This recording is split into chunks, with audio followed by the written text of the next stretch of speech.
America ಇಸ್ರೇಲ್ನಿಂದ Iran ಮೇಲೆ ಜಂಟಿ ಯುದ್ಧ.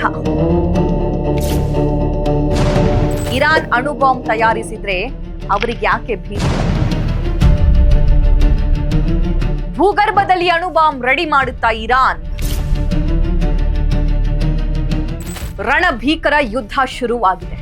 ಇಸ್ರೇಲ್ ಮತ್ತು ಅಮೆರಿಕ ಸೇರ್ಕೊಂಡು ಇರಾನ್ ಮೇಲೆ ಕ್ಷಿಪಣಿ ಮಳೆ ಸುರಿಸಿದ್ರೆ ಇರಾನ್ ತಾನೇನು ಕಮ್ಮಿ ಇಲ್ಲ ಅಂತ ಕೌಂಟರ್ ಅಟ್ಯಾಕ್ ಮಾಡಿ ತೋರಿಸಿದೆ.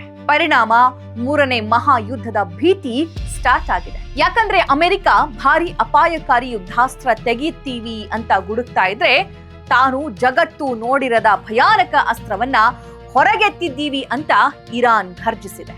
ಅಷ್ಟಕ್ಕೂ ಈ ಯುದ್ಧಕ್ಕೆ ಮೂಲ ಕಾರಣ ಏನು ಅಂತ ನೋಡ್ತಾ ಹೋದ್ರೆ ಕಾಣಿಸೋದು ಇರಾನ್ ಅಣ್ವಸ್ತ್ರ. ಹಾಗಾದ್ರೆ ಇರಾನ್ ಅಣು ಬಾಂಬ್ ರೆಡಿ ಮಾಡಿದ್ರೆ ಅಮೆರಿಕ ಇಸ್ರೇಲ್ ಯಾಕೆ ಭೀತಿ? ಅಣ್ವಸ್ತ್ರ ಒಪ್ಪಂದಕ್ಕೆ ಒಪ್ಪಿಕೊಳ್ಳದೆ ಇರಾನ್ ಯುದ್ಧಕ್ಕೆ ಸಿದ್ಧವಾಗಿದ್ಯಾಕೆ ಅನ್ನೋದನ್ನ ಹೇಳ್ತೀನಿ ಇಲ್ಲಿ. ಕಳೆದ 1-2 ವಾರದಿಂದ ಇರಾನ್ಗೆ ಅಮೆರಿಕ ವಾರ್ನಿಂಗ್ ಮಾಡ್ತಾನೆ ಬರ್ತಾ ಇತ್ತು. ಅಣ್ವಸ್ತ್ರ ಒಪ್ಪಂದಕ್ಕೆ ಬಂದ್ರೆ ಸರಿ, ಇಲ್ಲದೆ ಇದ್ರೆ ಪರಿಸ್ಥಿತಿ ಸರಿ ಇರಲ್ಲ ಅನ್ನೋ ಬೆದರಿಕೆಯನ್ನ ಹಾಕಿತ್ತು. ಆದ್ರೆ ಇರಾನ್ ಅದ್ಯಾವುದಕ್ಕೂ ಕೇರ್ ಮಾಡದೇ ಇದ್ದಾಗ ಮಧ್ಯಪ್ರಾಚ್ಯದ ಕೆಲವು ರಾಷ್ಟ್ರಗಳಲ್ಲಿರೋ ತನ್ನ ವಾಯುನೆಲೆಗೆ ಅಮೆರಿಕ ಫೈಟರ್ ಜೆಟ್ಗಳನ್ನ, ಯುದ್ಧಾಸ್ತ್ರಗಳನ್ನ ಶಿಫ್ಟ್ ಮಾಡಿತ್ತು. ಭಾರಿ ಸಂಖ್ಯೆಯ ಸೈನಿಕರನ್ನ ನಿಯೋಜಿಸಿತ್ತು. ತಕ್ಷಣವೇ ಇರಾನ್ ಒಂದು ಹೆಜ್ಜೆ ಮುಂದೆ ಇಟ್ಟಿತು. ಓಮನ್ನಲ್ಲಿ ಮಾತುಕತೆಯೂ ನಡೀತಾ ಇತ್ತು. ಆದ್ರೆ ಅಣು ಒಪ್ಪಂದದ ಕಂಡೀಷನ್ಗೆ ಇರಾನ್ ಒಪ್ಕೊಂಡಿರ್ಲಿಲ್ಲ. ಪರಿಣಾಮ ಅಮೆರಿಕ ಇಸ್ರೇಲ್ ಅಟ್ಯಾಕ್ ಸ್ಟಾರ್ಟ್ ಮಾಡಿದ್ರೆ ಇರಾನ್ ಕೌಂಟರ್ ಅಟ್ಯಾಕ್ ಶುರು ಮಾಡಿತು. ಅಷ್ಟಕ್ಕೂ ಏನಿದು ಇರಾನ್ ಅಣ್ವಸ್ತ್ರ ಮತ್ತು ರಣಭೀಕರ ಯುದ್ಧದ ಕಥೆ ಅನ್ನೋದನ್ನ ಹೇಳ್ತೀನಿ ಕೇಳಿ. ಇರಾನ್ ಬಳಿ ಕ್ಷಿಪಣಿಗಳ ಸಾಮ್ರಾಜ್ಯವೇ ಇದೆ. ಇಸ್ರೇಲ್ ಅಮೆರಿಕದ ಮೂಲೆ ಮೂಲೆಗೂ ಅಣು ಬಾಂಬ್ ಹೊತ್ತು ಸಾಗಬಲ್ಲ ಖಂಡಾಂತರ ಕ್ಷಿಪಣಿಗಳು ಇರಾನ್ ಬತ್ತಳಿಕೆಯಲ್ಲಿವೆ. ಆದ್ರೆ ಒಂದೇ ಒಂದು ಪ್ರಾಬ್ಲಮ್ ಅಂದ್ರೆ ಇರಾನ್ ಬಳಿ ಅಣು ಬಾಂಬ್ ಇಲ್ಲ.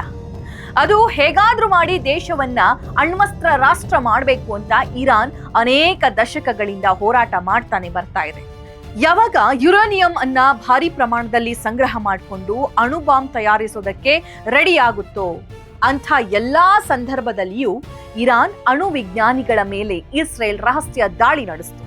ರಕ್ತದ ಕೋಡಿ ಹರಿಯುತ್ತೆ, ಯುರೇನಿಯಂ ಅನ್ನ ನಾಶ ಮಾಡುತ್ತೆ. ಇಸ್ರೇಲ್ ಮತ್ತು ಅಮೆರಿಕದ ಸಂಚು ಅರ್ಥ ಮಾಡಿಕೊಂಡಿದ್ದ ಇರಾನ್ ಇತ್ತೀಚಿನ ವರ್ಷಗಳಲ್ಲಿ ಭೂಗರ್ಭದಲ್ಲಿ ಸಾಮ್ರಾಜ್ಯವನ್ನ ನಿರ್ಮಾಣ ಮಾಡಿಕೊಂಡಿತ್ತು.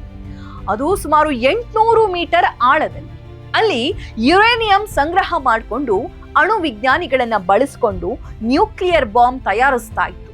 ಆದ್ರೆ ಕಳೆದ ಜೂನ್ 13ರಂದು ಇರಾನ್ ಅಣು ವಿಜ್ಞಾನಿಗಳ ಮೇಲೆ ಇಸ್ರೇಲ್ ಅಟ್ಯಾಕ್ ಮಾಡುತ್ತೆ.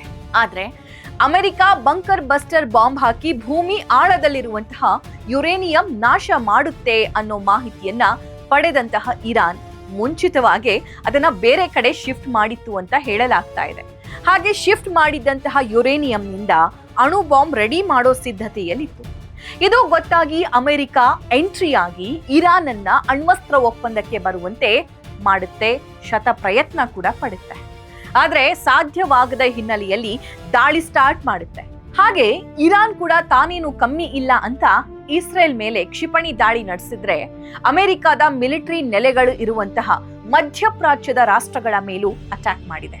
ಅಂತಿಮವಾಗಿ ಇರುವಂತಹ ಪ್ರಶ್ನೆ ಅಂದ್ರೆ, ಇರಾನ್ ಅಣ್ವಸ್ತ್ರ ರೆಡಿ ಮಾಡ್ಕೊಂಡ್ರೆ ಅಮೆರಿಕ ಇಸ್ರೇಲ್ಗೆ ಇರುವಂತಹ ಸಮಸ್ಯೆ ಆದ್ರೂ ಏನು ಅನ್ನೋದು ನಿಮ್ಗೂ ಈ ಪ್ರಶ್ನೆ ಮೂಡಬಹುದು. ಅಮೆರಿಕಾಗೆ ಸಮಸ್ಯೆ ಇದೆಯೋ ಇಲ್ವೋ ಗೊತ್ತಿಲ್ಲ, ಆದ್ರೆ ಇಸ್ರೇಲಿಗೆ ಮಾತ್ರ ಪಕ್ಕಾ ಇದೆ ಅಂತಿವೆ ಮೂಲಗಳು. ಯಾಕಂದ್ರೆ ಇಸ್ರೇಲ್ಗೂ ಇರಾನ್ಗೂ 2000 ಕಿಲೋಮೀಟರ್ಗೂ ಹೆಚ್ಚು ದೂರ ಇದ್ರೂ ಬದ್ಧ ವೈರತ್ವ ಇದೆ. ಎರಡು ರಾಷ್ಟ್ರಗಳ ನಡುವೆ ಗಡಿ ಹಂಚಿಕೆ ಇಲ್ಲದೆ ಇದ್ರೂ ಆಗಾಗ ಘರ್ಷಣೆ ಆಗ್ತಾನೆ ಇರುತ್ತೆ. ಇರಾನ್ನ ರಾಜಕೀಯ ನಾಯಕರು ಇಸ್ರೇಲ್ ಮೇಲೆ ಕೆಂಡದಂತಹ ಕೋಪ ಇಟ್ಕೊಂಡಿದ್ದಾರೆ. ಹೀಗಾಗಿ ಇರಾನ್ ಏನಾದ್ರೂ ಅಣ್ವಸ್ತ್ರ ರೆಡಿ ಮಾಡ್ಕೊಂಡ್ಬಿಟ್ರೆ ನಮ್ಮ ಮೇಲೆ ಪ್ರಯೋಗ ಮಾಡಿಯೇ ಮಾಡುತ್ತೆ ಅನ್ನೋ ಭೀತಿ ಇಸ್ರೇಲ್ನದ್ದು.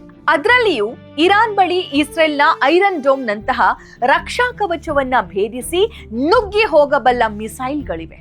ಹೀಗಾಗಿ ಇರಾನ್ ಅಣ್ವಸ್ತ್ರ ರೆಡಿ ಮಾಡಿದ್ರೆ ಇಸ್ರೇಲ್ಗೆ ಅಸ್ತಿತ್ವದ ಪ್ರಶ್ನೆ ಎದುರಾಗುತ್ತೆ. ಇನ್ನು ಇರಾನ್ ಒಂದು ಅಣ್ವಸ್ತ್ರ ರೆಡಿ ಮಾಡ್ತು ಅಂದ್ರೆ ಮಧ್ಯಪ್ರಾಚ್ಯದ ಬೇರೆ ರಾಷ್ಟ್ರಗಳು ಅದೇ ಹಾದಿ ಹಿಡಿತವೆ. ಆ ರಾಷ್ಟ್ರಗಳ ಜೊತೆಗೂ ಇಸ್ರೇಲ್ಗೆ ವೈರತ್ವ ಇದೆ.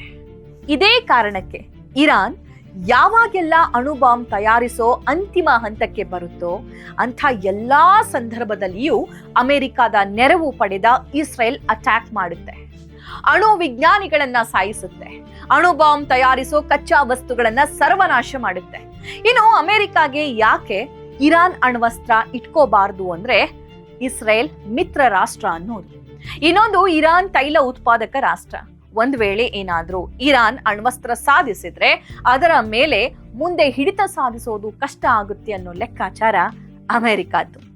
ಅವರುಗಳ ಲೆಕ್ಕಾಚಾರ ಏನೇ ಇರ್ಲಿ, ಯುದ್ಧದಿಂದ ಅಮಾಯಕರು ಬಲಿಯಾಗ್ತಾರೆ ಅನ್ನೋದೇ ವಿಪರ್ಯಾಸ. ಈ ಮಾಹಿತಿ ಯಾರ ಪರವಾಗಿಯೂ ಅಲ್ಲ, ಯಾರ ವಿರುದ್ಧವಾಗಿಯೂ ಇಲ್ಲ. ಇದ್ದಿದ್ದು ಇದ್ದಂಗೆ ನನ್ನ ಈ ವಿಶೇಷ ಕಾರ್ಯಕ್ರಮದಲ್ಲಿ ನನ್ನ ವೀಕ್ಷಕರಿಗೆ ಮಾಹಿತಿ ತಿಳಿಸುವಂತಹ ಕೆಲಸ ನಾನ್ ಮಾಡಿದ್ದೀನಿ. ಇಷ್ಟವಾಗಿರೋ ಪಾಯಿಂಟ್ ಯಾವುದು, ಇನ್ನಷ್ಟು ಮಾಹಿತಿ ಏನಾದ್ರೂ ಹಂಚ್ಕೋಬೇಕು ಅಂತಂದ್ರೆ ಕಾಮೆಂಟ್ ಮಾಡಿ ತಿಳಿಸಿ. ಧನ್ಯವಾದ.